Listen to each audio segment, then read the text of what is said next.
ও দেখো বাবু বাড়ি থেকে চলে যাচ্ছে। এই বেটা কোথায় যাস? মুই আর তোমার ভাঙা ঘর থাকিম না, আমি ইটের ঘর বানাইছি, আমি ইটের ঘর থাকিম। দেখছিস পেয়ারের মা ছোটবেলা থেকে বেটা কষ্ট করে মানুষ করলো, আজ আমার টিনের ঘরত থিয়া বেটা যায় বিল্ডিং ঘরত থাকেছে। এই যে তোমার গরিব লোকের একটা সমস্যা, অল্প তো ইমোশনাল হয়ে যান, যাও ব্যাগটা ধরে এসে একসাথে যা বিল্ডিং করে থাকিম। কি বিল্ডিং ঘর থাকিম আমরা? চলো পেয়ারের মা, চলো চলো চলো চলো।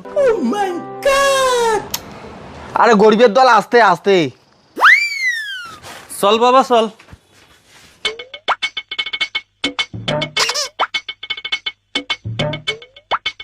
বাবু তোর বিল্ডিং কোনটা?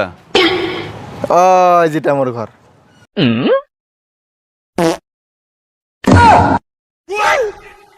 সুন্দর না আব্বা?